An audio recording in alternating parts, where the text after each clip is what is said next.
Ghislaine llega a la casa de Bordono con sus dos hermanos. Entra, se planta delante de su marido y le suelta una frase que ha memorizado palabra por palabra. Ni ella misma parece entender lo que dice. Sin embargo, ni explica nada ni deja que su marido le pregunte. De hecho, le mira como si estuviera viendo un extraño. Jan intenta entender qué está pasando, pero no lo consigue. Y mientras sus cuñados le empujan y le gritan que tiene que irse de casa inmediatamente. Acaba aceptando irse, más que nada para evitar una escena. Horas después ya no tiene casa, las cuentas están vacías y ha perdido completamente el contacto con su familia. Y durante 9 años no volverá a verlos.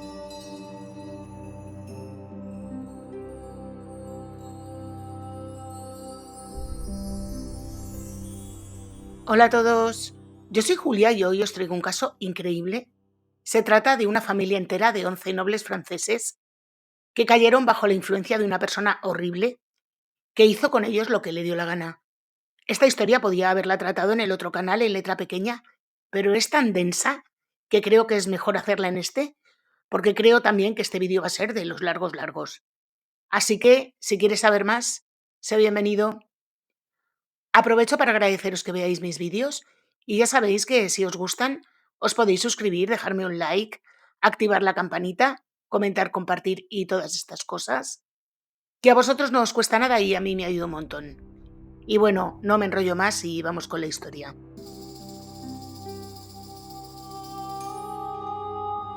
Nuestra historia de hoy comienza en el año 1999 en Francia y antes de empezar os voy a hacer un pequeño esquema de la que será la familia protagonista.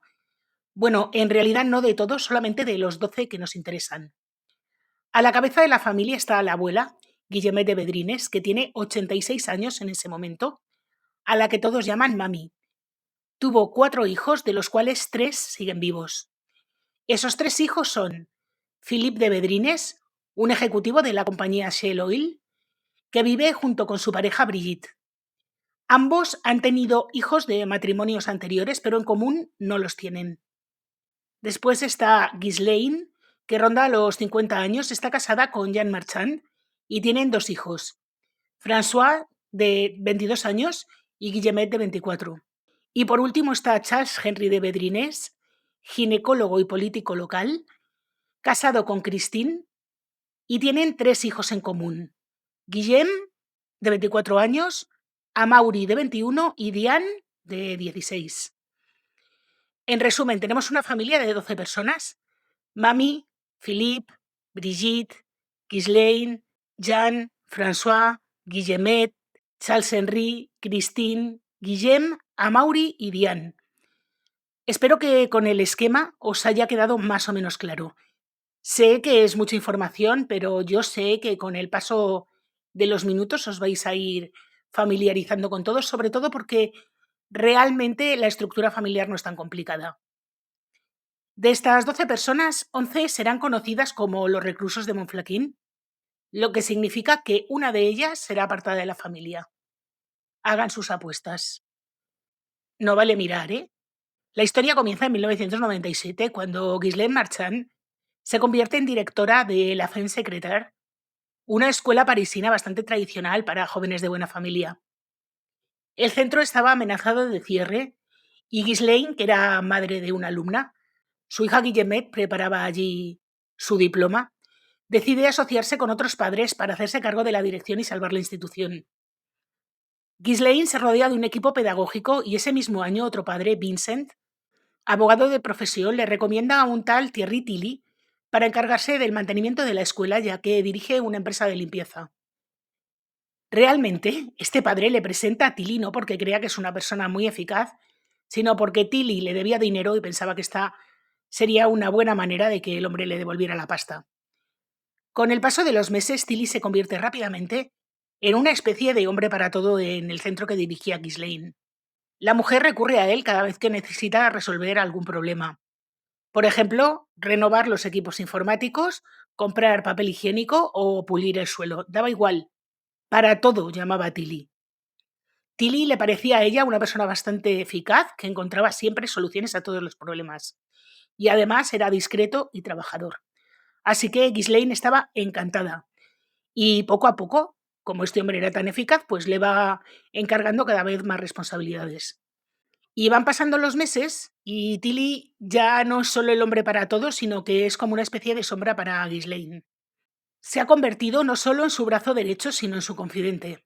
A pesar de que siempre dice estar ocupado con asuntos de gran importancia, siempre encuentra tiempo para escucharla. Asegura que además de dirigir la empresa de limpieza y de ser la mano derecha de Ghislaine, es gestor patrimonial. Ghislaine le cuenta todos sus secretos, habla de tensiones familiares, del valor de sus bienes, bueno, de absolutamente todo. Y Thierry Tilly absorbe toda esa información como una esponja y muy pronto conoce hasta el más mínimo detalle no solo de la vida de Ghislaine, sino de todos los miembros de la familia Bedrines. Aprende, por ejemplo, que tras la muerte del abuelo fue Charles Henry el menor de la familia y no el primogénito, Philip, quien heredó el castillo familiar, lo que dejó en Philip un cierto resentimiento. Por otra parte, Tilly también empieza a confiarse a Ghislaine. Le revela que la empresa de limpieza no es más que una tapadera que en realidad lleva a cabo misiones y gestiona equipos para un misterioso organismo supranacional y tiene acceso a informaciones confidenciales que indican que tanto Ghislaine como su familia deben desconfiar porque hay personas muy celosas que quieren hacerle daño. No puede dar demasiados nombres, aunque termina haciéndolo. Dice que los masones son los que están detrás de ellos, que están infiltrados en todas partes, incluso en la Femme Secretaire, la escuela que dirige Ghislaine, y que quieren robarles todos sus bienes. Pero Tilly la tranquiliza y le dice que él puede protegerla. La convence para ponerla bajo protección y contrata a un vigilante para el establecimiento. Encarga cámaras de seguridad que instala por todas partes y en ese momento Ghislaine se siente infinitamente aliviada y agradecida. Y Ghislaine a cambio saca el talonario cada vez que Tilly le envía facturas, es decir, constantemente. Además, Tilly también tiene grandísimos planes para el desarrollo de la escuela. Propone contratar profesores internacionales gracias a sus numerosísimas relaciones y convertir así la Femme Secretaire en un centro de prestigio mundial. Sin embargo, y de manera paradójica, mientras Ghislaine se deja arrastrar por las ambiciones de Tilly y emprende numerosos proyectos con él, en la práctica la escuela empieza a deteriorarse rápidamente. Tras un primer año muy alentador, con un fuerte incremento de matrículas, al año siguiente, en 1999, la situación se estanca. Alumnos y profesores se quejan de las malas condiciones en las que está el centro. En pleno invierno, no hay calefacción, aunque Tilly asegura haber pedido el combustible, y Ghislaine le ha hecho un cheque por él, pero él dice que es que los masones han vaciado los depósitos. Las líneas telefónicas se cortan intermitentemente y eso es porque Tilly dice que los enemigos han intervenido en la escuela. No era porque no pagaban. ¿Qué va? El equipo pedagógico está, en cualquier caso, bastante desbordado porque ya no entienden las decisiones de Ghislaine, que hace un tiempo que hace cosas bastante raras. Camina pegada a las paredes, lleva todo el día gafas de sol, se encierra en su despacho, ha perdido muchísimo peso y advierte a todo el personal todos los días que tengan mucho cuidado con los masones. Y quienes se quejan de los cambios y de que esta mujer está zumbadísima desde que ha llegado Tilly, pues son considerados enemigos y despedidos. Paralelamente, Tilly se instala en una habitación de la planta baja del colegio y organiza vigilancia las 24 horas del día mediante un corpulento guardia polaco que patrulla el lugar acompañado de un Rottweiler. No sé vosotros, pero yo soy profesora de ese colegio. Y un día me encuentro a la directora con las gafas de sol puestas 24/7 caminando pegada a los pasillos, mientras un polaco gigantesco patrulla los pasillos, acompañado de un Rottweiler, y no vuelvo. Es que no espero que me despidan, es que yo me piro. Y si todo esto era raro, un día Tilly ordenó cerrar el colegio manteniendo todas las puertas de las aulas cerradas, después de anunciar que un tal Jack González, el presidente de la organización secreta de la que todos habían oído hablar, claro, era una organización tan secreta que todo el mundo sabía que existía. Yo creo que hasta el Rottweiler lo sabía. Bueno, pues este hombre de la organización no tan secreta iba a visitarle en el despacho de Ghislaine. Nadie logró ver a tal González, aunque más tarde una profesora contó a Jean Marchand, el marido de Ghislaine, que había alcanzado a distinguir algo así fugazmente a un hombre bajito con sombrero que caminaba muy deprisa por el pasillo. En el otoño de 1999, otra persona de la familia queda seducida por Tilly. Se trata de François, el hijo de Ghislaine y de Jean, que buscaba prácticas para validar su título y tiene muchísimas dificultades para encontrarlas. Está resentido con su padre porque este no le ayuda a través de sus contactos y este es uno de los muchísimos puntos de discusión entre ellos. Finalmente, cuando François logra encontrar unas prácticas, la víspera para empezar, la empresa lo deja plantado y se queda sin nada. Y entonces aparece Thierry Tilly, que salva la situación y le propone hacer esas prácticas en la Femme Secretaire. Y ahora que son súper amiguinchis, le hace un montón de revelaciones importantes. La más importante de ellas es que no es casualidad que le hayan apartado de ese puesto, y es porque un tío abuelo lejano suyo, al que François ni siquiera conoce y del que no ha oído hablar en su vida, pues trabaja en esa empresa y este tío abuelo desconocido habría intervenido para perjudicarle, porque ese tío abuelo también era enemigo. No sé si era masón o solo enemigo, pero el caso es que al chaval, según Tilly, le jorobó muchísimo. François se queda atónito, pero también hipnotizado por los supuestos conocimientos que tenía Tilly. Tilly, por otra parte, le revela que es agente secreto. Y así un segundo miembro de la familia Bedrines cae bajo la influencia y las manipulaciones de Thierry Tilly, que por supuesto no es ningún agente secreto. Me imagino que ya lo sabíais, pero yo por si acaso os lo digo. Y también os digo que no había ningún complot, pero la maquinaria ya está en marcha. El anzuelo ha funcionado y ahora puede infiltrarse en la familia a través de la brecha que ha creado.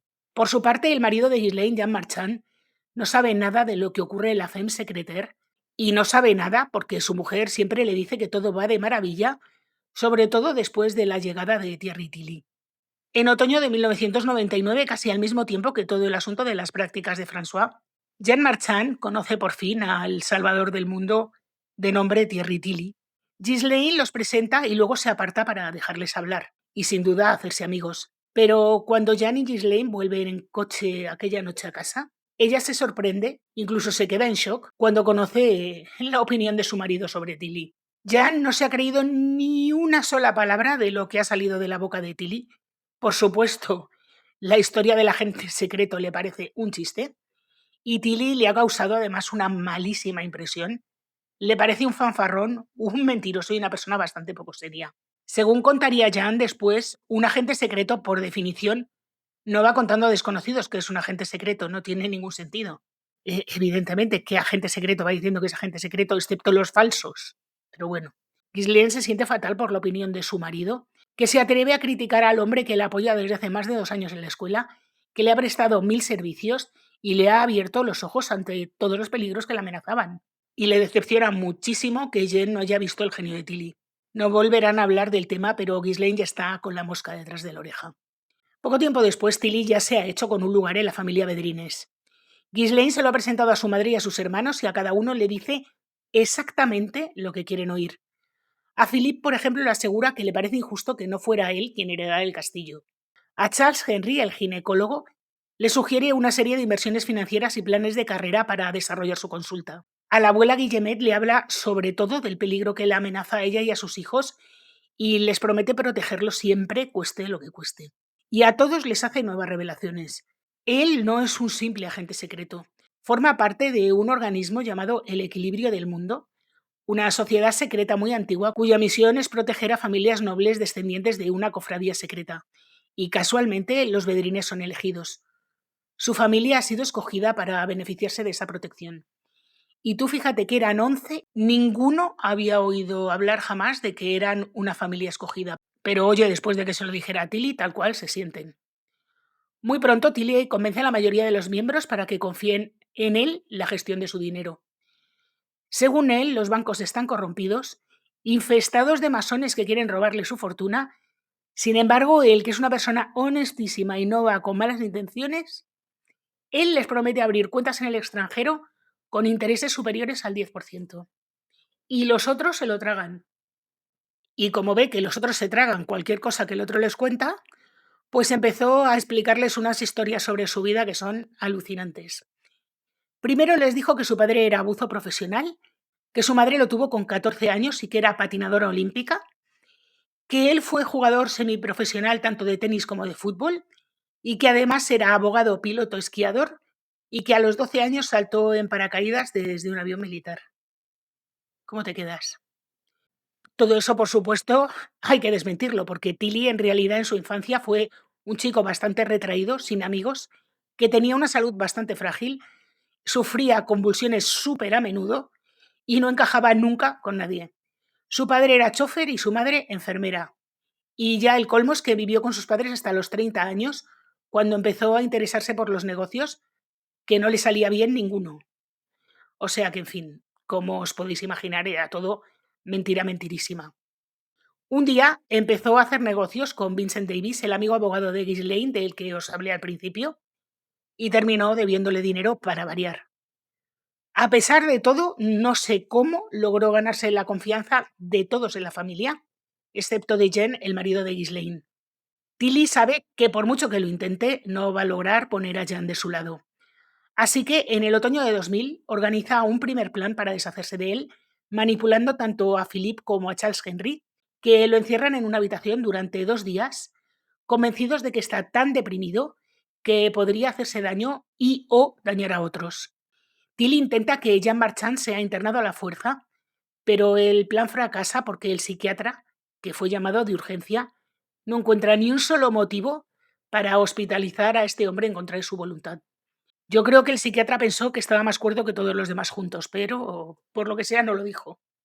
Pasa un año más hasta septiembre de 2001 y a partir de aquí voy a ir un poco más rápido, voy a centrarme en los hechos principales, porque si no puedo estar hablando esta mañana a las 5, pero es importante retener que Tilly mantiene contacto diario con la familia, sobre todo por teléfono y por correo electrónico, claro, y que cada vez les dicta más lo que tienen que hacer. Aunque Tilly se ha trasladado a vivir a Inglaterra y ya casi no se desplaza, tiene a los Bedrines completamente bajo control. El 1 de septiembre es una fecha importante porque se celebra la boda de Guillemette, la hija de Ghislaine y Jean, con un joven llamado Sebastián. La fiesta es magnífica, un día muy feliz para todos, pero Tilly ha conseguido modificar la lista de invitados y ha apartado a algunos familiares que no son tan cercanos a la familia y sobre todo que dudan muchísimo de él.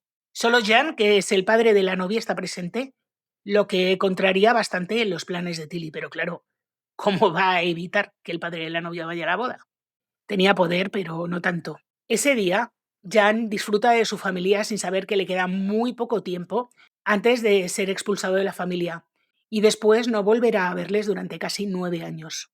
El 7 de septiembre de 2001 todo se precipita. Tilly ha comprendido que la única forma de deshacerse definitivamente de Jan es poner a Ghislaine en su contra, lograr que ella sea quien corte totalmente los lazos. Esa es la única manera de quebrar a Jan lo suficiente como para que acepte ser apartado de su propia familia.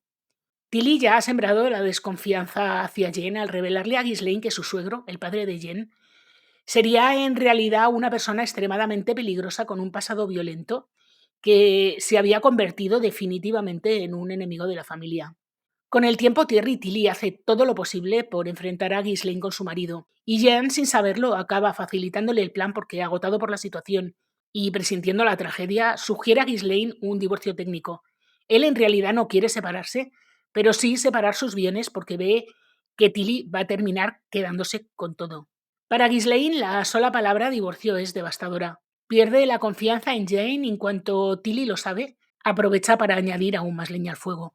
Le hace creer que Jean tiene amantes, que quiere abandonarla por otra mujer, que también es un enemigo, que pretende robarle su fortuna y que su padre, el padre de Jean, le ha llevado a su lado. Como hace siempre, Tilly utiliza hechos banales para transformarlos en amenazas y dar credibilidad a las historias de sus enemigos. Cada imprevisto negativo, cualquier pequeño incidente cotidiano, lo convierte en un complot contra los Bedrines, igual que hizo con las prácticas de François. Cuando uno de los coches de la familia sufre una avería y se incendia, Tilly afirma que ha sido un sabotaje de los masones. ¿Una canaleta atascada que provoca una inundación? Otra prueba del complot.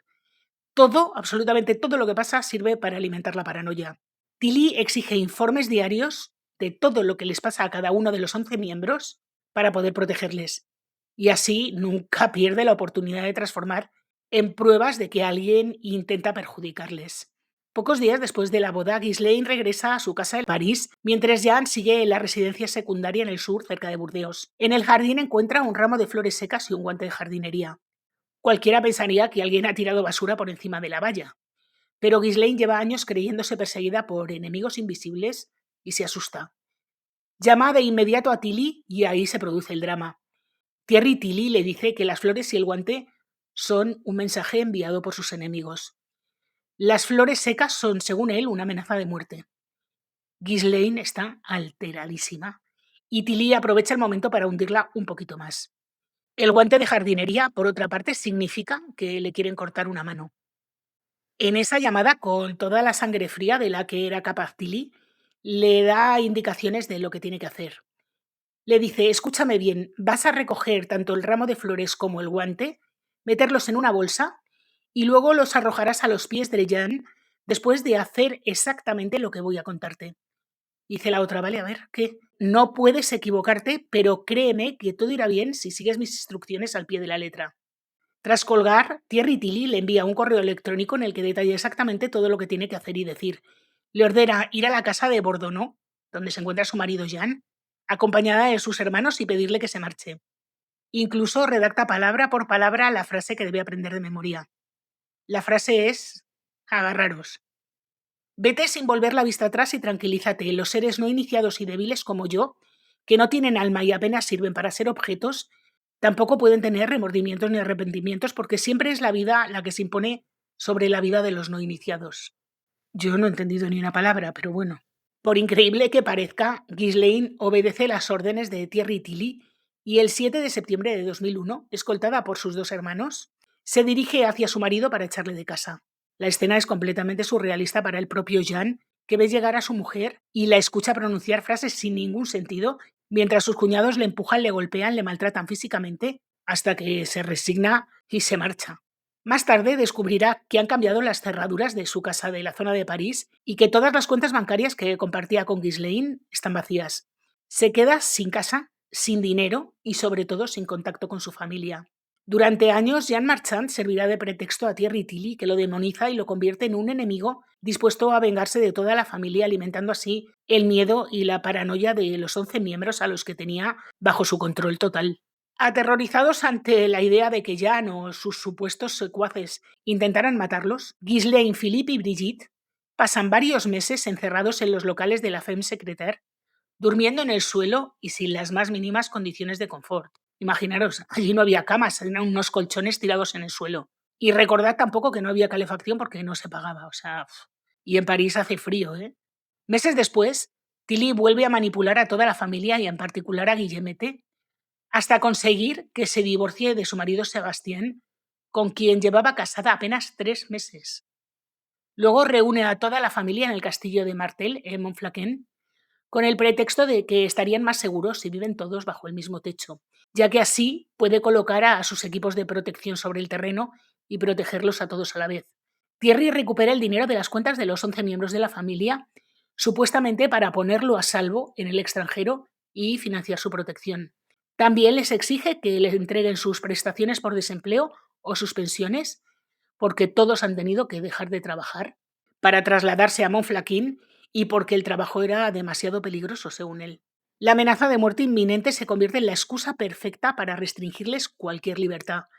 Ya no pueden salir de casa salvo 1 o 2 veces al mes para hacer compras. No deben aceptar nada que les dieran los vecinos, porque puede estar envenenado. No pueden hablar con nadie ni responder al teléfono. Tienen que cerrar las contraventanas incluso de día. Y la familia parece vivir presa de una psicosis colectiva. Y digo parece cuando en realidad vivían presa de una psicosis colectiva. Antiguos amigos bastante preocupados van al castillo a ver si pueden hablar con ellos y son recibidos con insultos de ocúpate de lo tuyo, zorra, participas en misas negras y orgías, etcétera, etcétera, etcétera. Estaban fatal esta gente, ¿eh? Desde fuera, la imagen que proyectan los bedrines no es nada favorable, como os podéis imaginar. Pero es que dentro del castillo la situación tampoco es mucho mejor. El ambiente es extremadísimamente tenso. Tilly aviva los conflictos, los enfrenta a los unos con los otros, crea celos, raciona la comida, insinúa que hay traidores, bueno, un infierno. Así que surgen rivalidades en el grupo. Por un lado están Ghislaine, sus hijos, Philippe y Brigitte, y por el otro lado están Charles Henry, Christine y sus 3 hijos. La abuela Guillemette permanece en el medio impasible. Y esa es precisamente una de las razones por la que los bedrines resisten. Tilly los ha convencido de que todo es una mala racha y que al final vencerán al enemigo y saldrán más fuertes. más ricos y con su dignidad intacta. En 2003, unos agentes judiciales irrumpen en la propiedad para embargar los bienes de la familia que ha dejado de pagar impuestos siguiendo los consejos de Thierry Tilly. Este hombre tenía unos consejos maravillosos. En cuanto los agentes llaman a la puerta del castillo, los bedrines, por supuesto, telefonían a Tilly en Londres. Él finge estar al corriente y con tono seguro les dicen que el embargo forma parte del plan, que es un señuelo para hacer creer a sus enemigos que están en posición de debilidad. En fin. A mí esto me parece horrible, porque presentar como algo previsto lo que en realidad es que les están quitando absolutamente todo lo que tienen y pedirles que mientras representen un papel y tranquilizarles asegurándoles que pronto van a recuperar todos sus bienes. Madre mía, es que hay que ser retorcido para esto, ¿eh? Y os preguntaréis que cómo es posible que 11 personas educadas, cultas, no ingenuas, no abrieran los ojos ante una estafa monumental de la que estaban siendo víctimas desde hacía años y a veces incluso casi cómplices. Bueno, pues es que no se lo explica a nadie. Durante el verano de 2003, Tilly ordena a la familia abandonar el castillo de Martel e instalarse en la casa de Philippe y Brigitte, aunque luego volverán al castillo. Por esas mismas fechas se publica el primer artículo de prensa sobre el caso en el diario Sud-Oest, que se titula Encierro misterioso en el castillo de Martel, y lo firma un periodista conocido de Jean Marchand, que también es periodista. El artículo resume desde la mirada exterior de amigos conocidos y del propio Jean lo que está ocurriendo. Cuando lo leen los 11 que están en la casa, su interpretación es bastante reveladora. Decían que se hable de manipulación y de secta a propósito de lo que vivimos nos parece casi cómico. Si los periodistas llaman sectario al hecho de tener que estar bajo protección de un servicio secreto cuando se corre peligro de muerte a cada instante, entonces sí somos miembros de una secta. Y por primera vez en mucho tiempo se rieron hasta casi ahogarse. Sonrieron irónicamente al descubrir ese relato de Tilly como estafador, porque según ellos sabían que todas esas condenas habían sido construidas artificialmente en las altas esferas para las que él trabajaba para servirle de cobertura. Ellos, que en teoría estaban al corriente de todos los secretos, se burlaban de la ingenuidad de los periodistas. Han caído en la trampa, decían, y describían aquel incidente como su pequeño secreto y pensaban que si los demás supieran lo que ellos sabían sentirían muchísima vergüenza. Esto de haberles lavado el cerebro es un mecanismo mental bastante particular que recuerda al que aparece en ciertos discursos conspiranoicos. El hecho de que la mayoría del mundo comparta una versión se convierte paradójicamente en la prueba de que los demás están equivocados o manipulados. Podemos hablar de muchas cosas, por ejemplo, el terraplanismo y todo este tipo de cosas. No voy a ser yo quien diga que todas las teorías de la conspiración son falsas, aunque en mi opinión lo son. Pero bueno, es que además en este caso lo eran. En este caso se utilizaron las teorías de la conspiración para mantener esa lógica invertida que reforzara el aislamiento de la familia y consolidara aún más la influencia de Tilly sobre ellos. En vez de tomar distancia y analizar la información desde diversos puntos de vista, lo que hicieron fue aferrarse a la versión de los enemigos, dispuestos a acabar con ellos, y la de Tilly como único salvador. No fueron capaces de ver que era él quien los manipulaba para despojarlos de absolutamente todo. Y los años fueron pasando y no cambió nada en absoluto. Los bedrines siguen aislados, aterrorizados ante la idea de que los hombres de Jan intentaran acabar con ellos, y en un momento dado los hijos de ambas parejas se tienen que marchar del castillo porque supuestamente son enviados a estudiar a Inglaterra o a hacer prácticas en Estados Unidos. Era todo absolutamente mentira. En realidad son enviados al Reino Unido para trabajar, para ganar dinero para Tilly, viviendo en unas condiciones miserables, en viviendas insalubres, sin agua, sin electricidad y sin apenas dinero para comer, porque Tilly interceptaba todo el dinero que ganaban y que le enviaban sus padres. Todos ellos son puestos a trabajar para esta supuesta organización de la que Jack González, ¿os acordáis aquel hombre que le visitó cuando trabajaba en la Femme Secretaire? Pues para este hombre, que era una organización benéfica de carácter humanitario que se dedicaba a trabajar para hospitales en China y diversas partes del mundo. Todo mentira, claro. González es presentado como un benefactor muy poderoso, con grandes contactos en las altas esferas, como primo del rey de España, pero realmente de él saben bastante poco, solo saben lo que Tilly les cuenta. Y realmente de este hombre, una vez que se cierre el caso, tampoco se sabe mucho, salvo que de verdad creó esta fundación, que en teoría se dedicaba a ayudar, pero que nunca destinó ni un solo euro a ninguna misión humanitaria. Sin embargo, él no se privó de nada durante los años en que Tilly le proporcionaba fondos y ninguno de los proyectos humanitarios, como digo, llegaron a realizarse. A todo esto os he dicho que van pasando los años, pero Jan no se está quieto. Como tiene muchos contactos en los medios de comunicación, estos van investigando y haciendo cada vez más ruido sobre el tema. Y en 2006, cuando la policía está a punto de intervenir, Tilly les obliga a vender el castillo por una miseria y traslada a todos los miembros que quedaban allí a Reino Unido, donde viven en condiciones de semi-esclavitud. Solo viven para trabajar, le entregan el 90% de sus ingresos a Tilly y hay veces que tienen que alimentarse de agua con azúcar porque no tienen para otra cosa. Y allí introduce una nueva revelación. Christine, la mujer del médico, poseería algo que se llama la clave de la transmisión, un tesoro de valor incalculable transmitido por los reyes de Francia y heredado de generación en generación a ciertas familias de gran nobleza. Y así se lo plantea a Christine. Le dice exactamente: en Francia existen algunas familias muy antiguas guardianas de tesoros que los reyes les confiaron a lo largo de los siglos y eran unos tesoros que estaban destinados a ayudar a los más necesitados y garantizar ciertos equilibrios sociales. Estas familias transmitían el secreto de generación en generación y la suya, la familia de Christine, lo posee. Tilly le dice que en algún momento de su vida le han debido transmitir esta clave y Christine, por más que piensa, la pobre mujer no recuerda absolutamente nada. Christine responde que esto es surrealista, pero él la mira con frialdad y le prohíbe usar esa palabra. Ella insiste en que en la herencia no hubo nada ni parecido que indicara la existencia de este tesoro, pero Tilly suspira como si esta mujer fuera tonta y le afirma que una transmisión de esa magnitud no se pasa por notarios y le asegura que su propio jefe, Jack González, asistió a esta transmisión y que si Christine no lo recuerda es porque la carga es demasiado pesada y ha bloqueado su memoria. Y a partir de ahí decide hacerle recuperar la memoria. Comienza a encerrarla cada día, de la mañana a la noche, en una habitación con un escritorio y un papel, obligándola a escribir todo lo que recuerde sobre su familia. ¿Y por qué hace esto? Os preguntaréis. Él sabe perfectamente que esta transmisión no existe, pero puede que él esté intentando un último farol por si hubiera algún tipo de dinero oculto. O quizá también fuera una manera de aumentar la presión sobre Christine, que empieza a dudar y también es una forma de hacer dudar a los otros de que Christine pertenezca al grupo y no sea una traidora que oculta un tesoro capaz de resolver todos los problemas económicos del mundo prácticamente.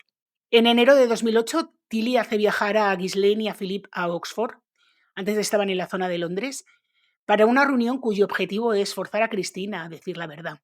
Ghislaine, Philip e incluso el propio marido de Christine están convencidos de que ésta oculta un secreto, no solo el de su familia, sino también el de la de ellos.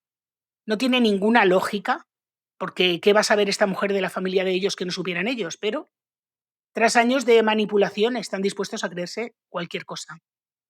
Se reúnen en una casa muy pequeña y deteriorada y allí todos, Tilly, Philip, Ghislaine y Charles Henry, someten a Christine a lo que ella describe como una sesión de tortura.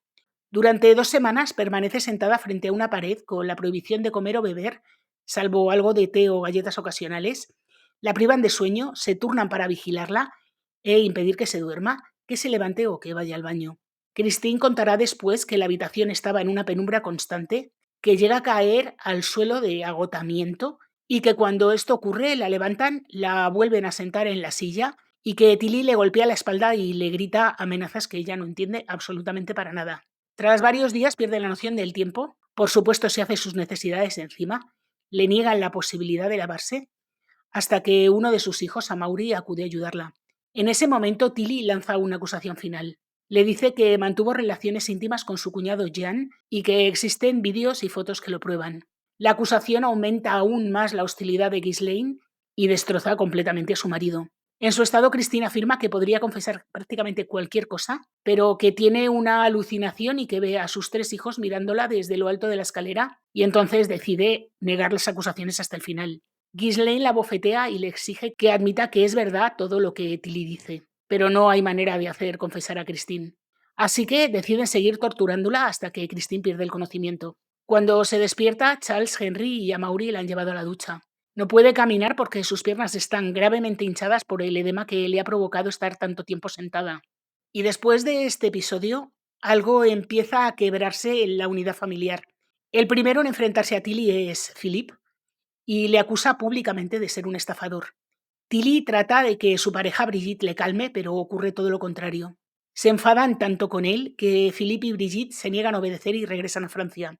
Antes de irse, Philippe les dice al resto de miembros de la familia que ese encierro no ha existido nunca y que no deben hablar de ello.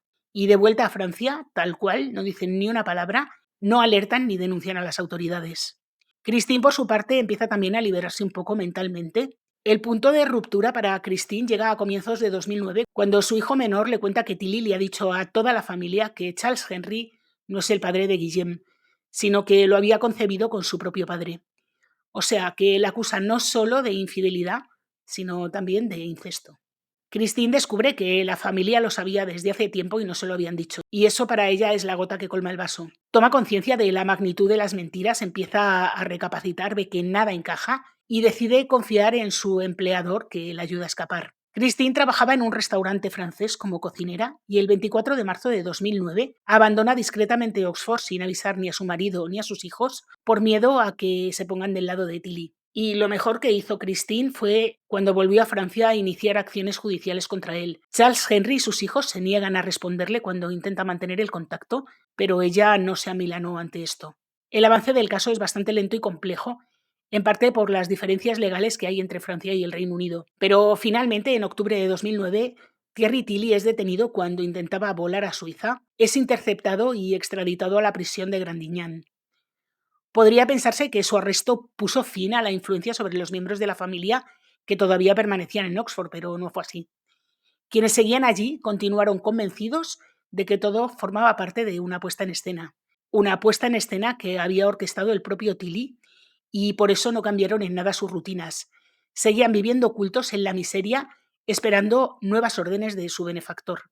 Christine de Bedrines y Jean Marchand, con la ayuda de abogados, psicólogos y asociaciones, elaboraron un plan para intentar liberar a los últimos reclusos de esa influencia.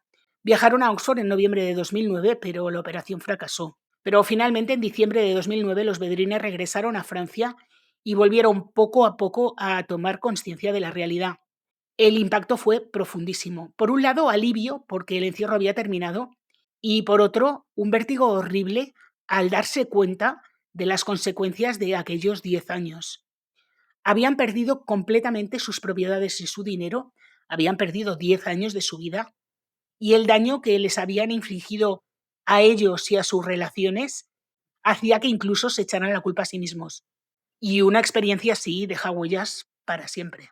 No existen muchos testimonios recientes de las víctimas, pero en entrevistas que concedieron en épocas cercanas al juicio, reconocían que seguían teniendo muchas dificultades para no recaer en el miedo, y simplemente el miedo de ver a alguien a quien no conocían o de hablar por teléfono después de 10 años incomunicados, o incluso conducir, les hacía reactivar todos los miedos que Tilly les había metido en el cuerpo. El juicio comenzó el 24 de septiembre de 2012 en Burdeos, y en él Thierry Tilly es procesado por estafa, extorsión, abuso de debilidad sobre personas en estado psicológico o físico frágil y secuestros con actos de tortura o de barbarie. Durante las audiencias, Tilly se muestra incoherente y verborreico. Se inventa un pasado brillante, diplomas, contactos con personalidades conocidas. Sin embargo, los familiares que lo conocen desde siempre, entre ellos su propio padre, desmienten todas estas versiones.